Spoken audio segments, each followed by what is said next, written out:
Did you people hear? Our quiet little village tailor says she's making the wedding dress. Which wedding? The Okonko wedding. The one every television station is coming to cover. Stop joking. Madam Isabella already imported 3 dresses from Italy. Exactly. But this one believes her own dress can beat them. Gozi, tell us, which miracle thread are you using? Gold, diamond, or angel hair? Just thread. You hear her? Just thread. No, she means village thread. Listen carefully. Rich people don't wear dreams. They wear expensive labels. Sometimes they are not the same thing. Still talking in riddles. That's why nobody notices you. If your dress reaches that wedding, I'll resign from tailoring. Forget reaching there. The security men won't even allow it inside. We'll see. No, we'll laugh. Nobody in that workshop hated Ngozi because she was rude. They mocked her because she was quiet. She never fought for attention, never argued, never competed. While everyone else rushed to imitate European bridal trends, Ngozi sat alone by the window, sketching dresses nobody understood. To most people, they looked too simple, too clean, too African, too different. The bridal company where she worked had become one of Lagos's biggest luxury fashion houses.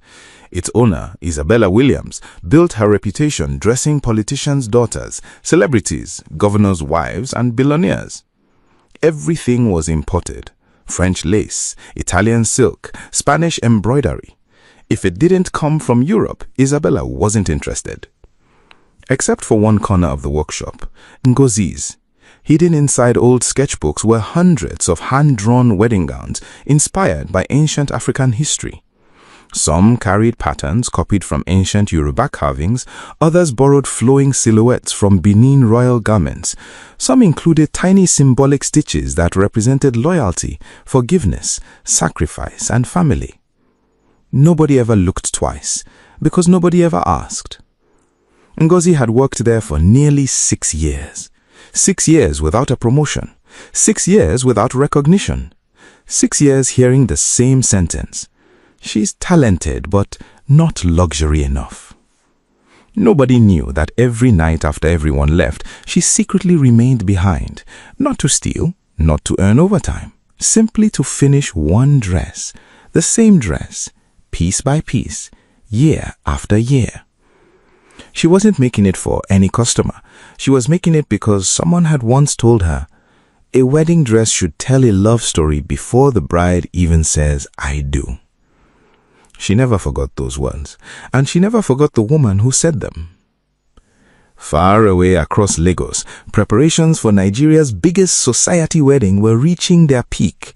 The bride, Adaora Okonkwo, only daughter of Chief Emmanuel Okonkwo, construction billionaire. Everything about the ceremony screamed perfection: luxury hotel, 5-star decorators, celebrity musicians, international guests. Nothing ordinary was allowed, especially not the dress. 3 imported gowns had already arrived, each worth more than the average house, yet Adaora stared at them without smiling. Something felt missing. She couldn't explain it, but deep inside she already knew. None of them felt like hers. Try the first one, the Paris gown. It's breathtaking. I already tried it. Try it again. Sometimes a bride simply needs to see herself twice. It still doesn't feel like me. Every bride says that. Now stand still. Ready. Well, beautiful. Exactly. But it's somebody else's beautiful. Perfect fit. No. No? What's wrong now? Everything fits. Nothing belongs. I don't understand. Neither do I. Hello? Yes, Chief. She's trying them now. No problem at all. Everything is under control. Yes, I'll handle it. One last dress. The Italian masterpiece. The one everyone has been waiting to see. Please, take it off. Adaora, take it off. The room emptied without anyone speaking. Outside the suite, everyone assumed the fitting had gone perfectly. Inside, Adaora sat alone before the mirror, surrounded by gowns worth millions of naira, Yet she had never felt less like a bride. She wasn't rejecting beauty. She was rejecting emptiness. Every dress looked flawless. Every stitch was technically perfect, but none of them seemed to know who she was. They looked as though they had been made for photographs instead of promises. That frightened her, because in less than 2 weeks, she would stand before hundreds of guests, cameras from across the country, and the man she truly loved. If she couldn't recognize herself in the mirror now, how would she recognize herself on her wedding day? Meanwhile, back at Isabella's bridal house, the atmosphere had become even more toxic. The fitting had gone badly, although Isabella refused to admit it. Instead, the pressure rolled downhill. Employees were shouted at over tiny mistakes, pins out of place, wrong measurements, late deliveries. Everyone became nervous. Everyone. Except Ngozi. She remained in her little corner, carefully guiding her needle through another section of the mysterious dress. The fabric glowed softly beneath the afternoon sunlight, not because it contained jewels, but because every panel had been stitched entirely by hand. Thousands upon thousands of tiny stitches, each one nearly invisible, each one perfectly even. The work demanded impossible patience. No machine could reproduce it. Mercy happened to walk past and stopped. For the first time, she looked closely. The embroidery wasn't random. It seemed to tell a story. A winding path, 2 trees growing towards each other, tiny birds hidden inside floral patterns, an old wooden bridge, a sunrise, a pair of hands meeting. The images were almost impossible to notice unless the light struck the fabric from the right angle. Mercy frowned, and so she had to say something. "You actually embroidered all this by yourself?" she asked. Ngozi simply nodded. Bisi overheard the conversation and rolled her eyes. "So that's where all your time goes. You're wasting years on a dream nobody will ever wear." Laughter spread through the workshop once more. Ngozi smiled politely and returned to sewing. She had learned long ago that arguing with people who laughed at dreams only gave them more reasons to laugh. She preferred to let time answer for her. Later that evening, Isabella stayed behind to review the latest designs. She was exhausted. For the first time in 20 years, she had no answer for a dissatisfied bride. As she walked through the silent workshop, something unusual caught her eye. A mannequin stood near the window, covered with a white cloth. She frowned. "Who left this here?" she muttered. Curiosity made her pull the cloth away. The moment the fabric fell, she froze. Not because the dress sparkled, not because it was expensive, because it seemed alive. The silhouette was elegant without being loud. The neckline carried a quiet dignity. The sleeves flowed with graceful simplicity. The embroidery appeared almost invisible until the moonlight from the window revealed delicate symbols woven into the cloth. It didn't look like a fashion statement. It looked like a love story waiting to be told. For nearly a full minute, Isabella couldn't move. Then she heard footsteps behind her. She turned sharply.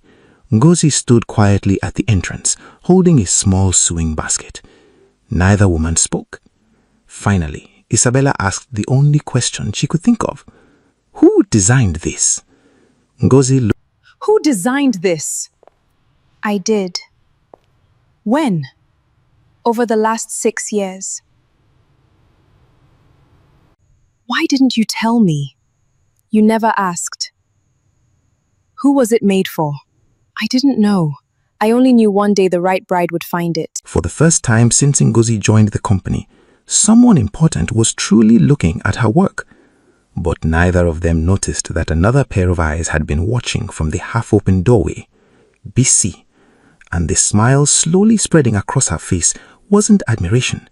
It was the smile of someone who had just discovered the perfect opportunity to destroy another person. Isabella slowly walked around the mannequin again.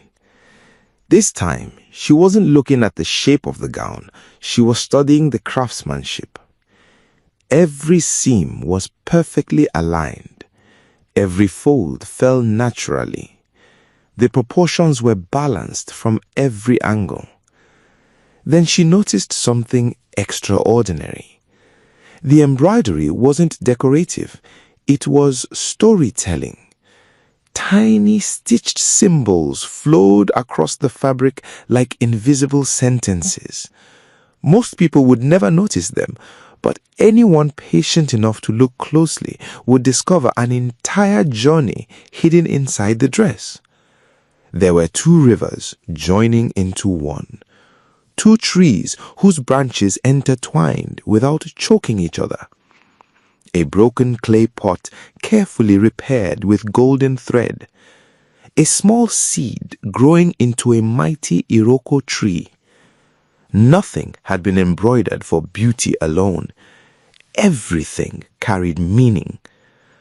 For the first time in many years, Isabella felt something she hadn't experienced since opening her fashion house.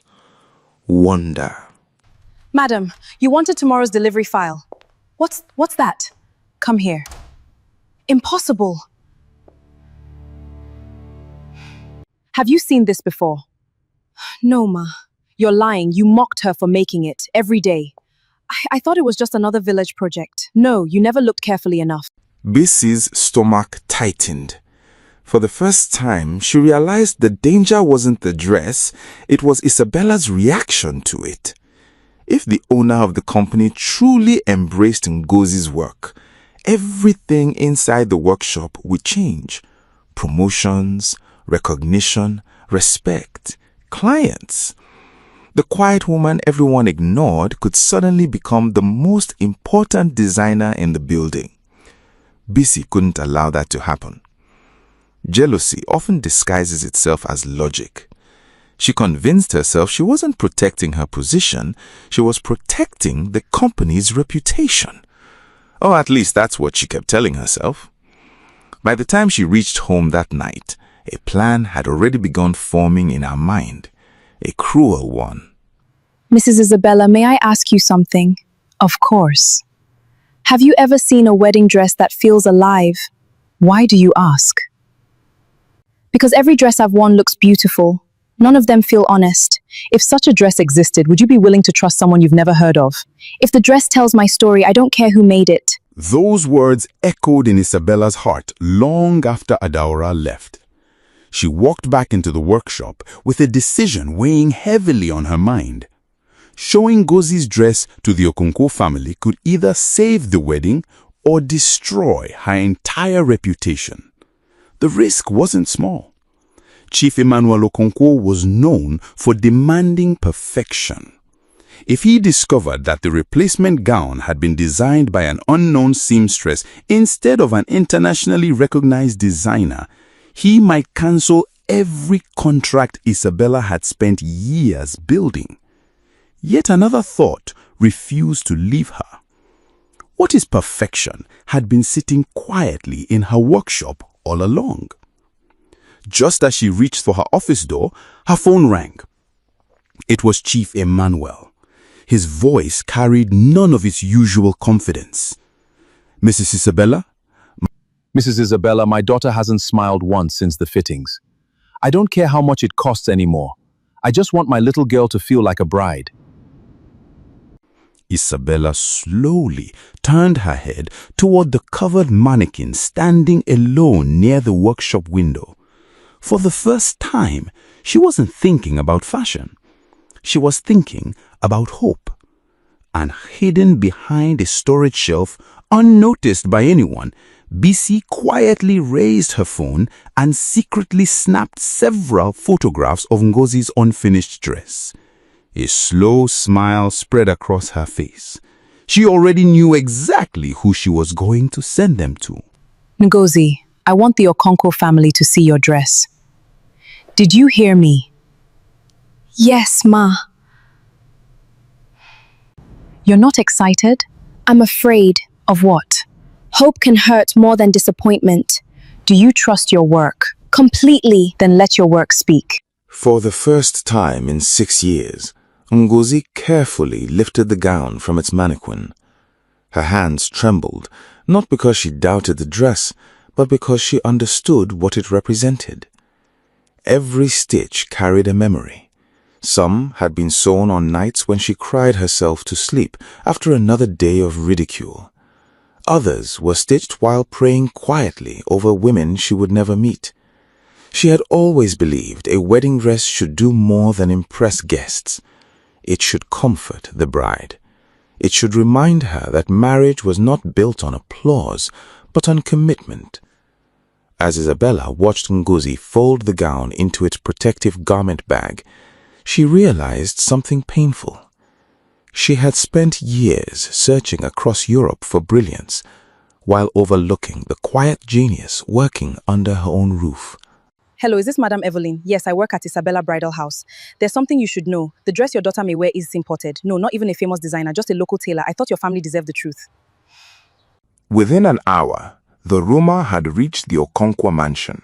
Not through newspapers, not through social media, but through pride. Adaora's mother, Evelyn Okonkwo, was horrified. How could the daughter of one of Nigeria's most respected businessmen appear before the country's elite wearing a gown made by someone nobody knew? To her, reputation mattered as much as beauty. She immediately demanded an emergency meeting with Isabella, exactly as Bisi had hoped. Meanwhile, the workshop buzzed with whispers. Nobody knew who leaked the information, but everyone knew one thing. If the Okonkwo family rejected the gown, Ngozi would become the laughingstock of the company all over again. Mrs. Isabella, tell me this isn't true. Which part? The replacement gown, was it made by an unknown seamstress? Yes. Have you lost your mind? This wedding will be attended by governors, business leaders, foreign guests, and you want my daughter dressed by someone nobody has ever heard of. I'd rather she wear the right dress than the famous one. Fame exists for a reason. Experience exists for a reason. Talent does too. Chief Emmanuel remained unusually quiet throughout the argument. He watched Isabella carefully. She wasn't speaking like a businesswoman trying to save a contract. She sounded like someone protecting something she genuinely believed in. Then, he remembered the sadness in his daughter's eyes after every fitting. Money had bought every luxury imaginable, yet it had failed to bring her peace. Perhaps, for once, the answer wasn't another expensive label. Perhaps the answer was honesty. He finally spoke. We're not making any decision until Adora sees the dress herself. The room fell silent. Even Evelyn stopped arguing. One look, that was all the dress would be given. One opportunity to prove itself. Far away, back at the workshop, Ngozi sat quietly beside the covered gown. She wasn't praying that people would admire it. She was praying for the unknown bride who would wear it. Because there was one secret about the gown that nobody, not Isabella, not Bisi, not even the Okonkwo family knew. Hidden inside the inner lining, stitched where only the bride could discover it, was a handwritten message sewn into the dress years earlier. Ngozi had written it on the night she finished the final stitch. She never imagined anyone would actually read it. And when Adaora eventually discovered those words, everything about the wedding and the meaning of the dress itself would change forever. Adora, before you judge it, don't ask who made it. Just wear it. That's all. That's all. Well, say something. It's beautiful. Beautiful enough? No, not beautiful enough. It's different. Different how? It feels like someone understood me. The room became strangely quiet. No one rushed Adaora. No one offered another opinion. She slowly stepped into the gown while the attendants fastened each button by hand. As the final button closed, something remarkable happened. The dress settled naturally against her body, as though it had been waiting for her all along. There were no dramatic alterations, no last-minute adjustments, no hidden pins pulling the fabric into place. It simply fitted. Not because Ngozi had secretly measured Adaora, but because she had designed the gown around something far more enduring than measurements. grace. As Adaura turned toward the mirror, tears welled in her eyes. For the first time since the engagement, she saw a bride looking back at her. Not a billionaire's daughter, not the centerpiece of a society wedding, just a woman preparing to give her heart to the man she loved. May I have a moment alone? Of course.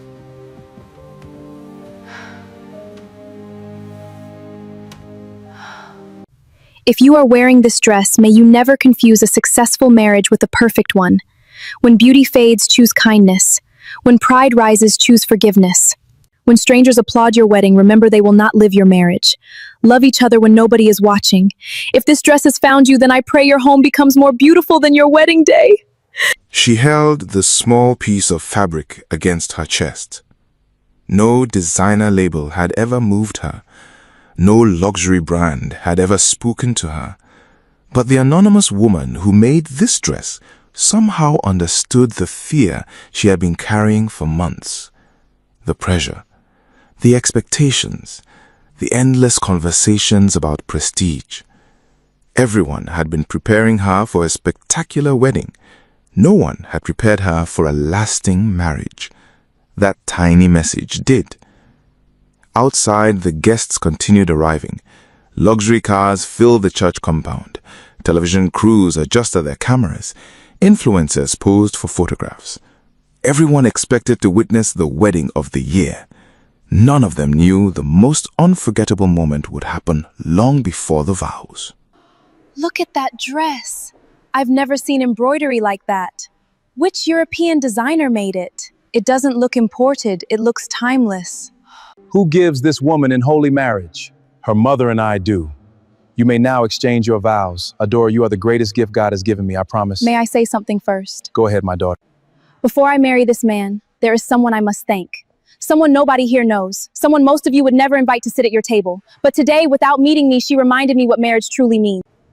I cannot leave this altar until I meet the woman who made this dress. The church fell into complete silence. Hundreds of guests looked around in confusion. Television cameras immediately swung away from the altar, searching for the mysterious designer. Evelyn stared at Isabella. Isabella slowly lowered her head. She had not expected this. Near the back of the church, hidden among the staff members, Ngozi quietly tried to slip outside unnoticed. She had only come because Isabella insisted. She never intended to be seen. But before she could reach the exit, Chief Emmanuel's voice echoed across the sanctuary. Please, if the woman who made my daughter's dress is here, we would be honored if she came forward. Every head turned toward the rear of the church. Ngozi froze. Her heart pounded. The same people who would never have looked twice at her only days ago were now waiting for her to take one single step. She lowered her eyes. Then slowly, she began to walk towards the altar. And with every step she took, the whispers inside the church grew louder.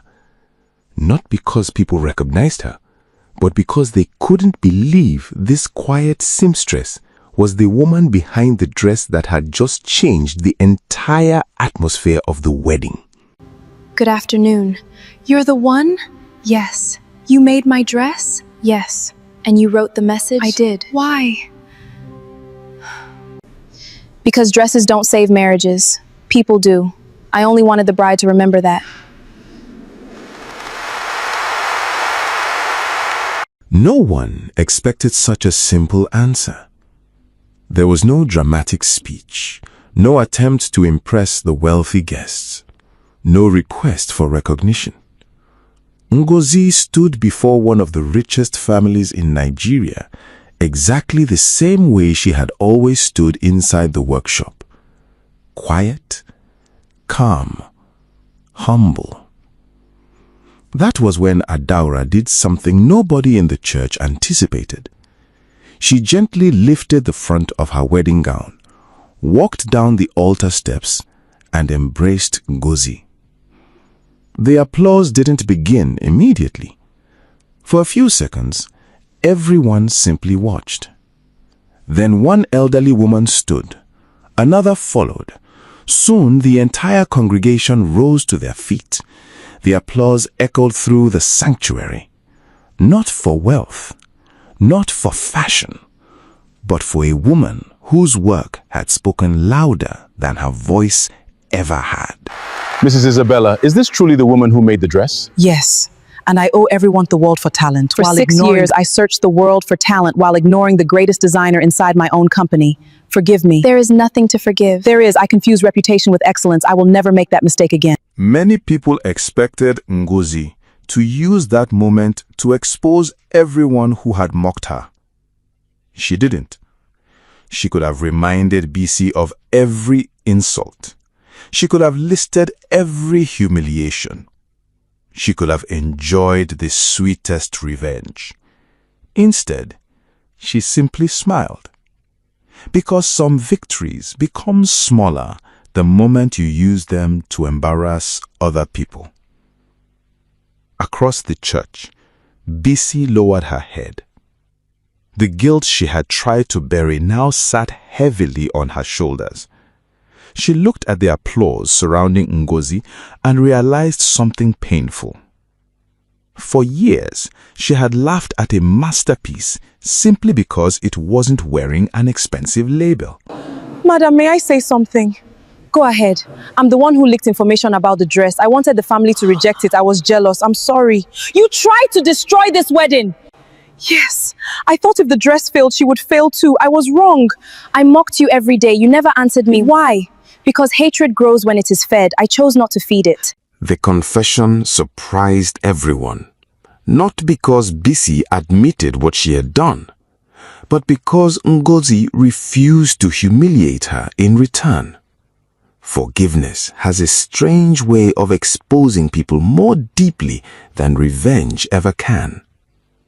Even Evelyn, who had once rejected the idea of a locally made wedding dress, felt ashamed. She slowly walked towards Ngozi.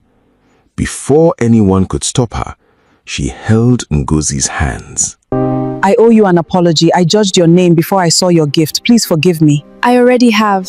Thank you. Mama, can I ask something? Anything I promise. After today, promise me we'll never ask where talent comes from before we respect it. I promise. The wedding ceremony resumed. This time, the atmosphere had completely changed. People no longer whispered about imported fabrics or famous designers. Instead, conversations centered on craftsmanship, on patience, on purpose.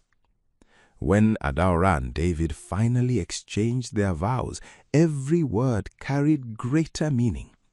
The dress had already done what it was created to do. It had reminded two people why they were getting married.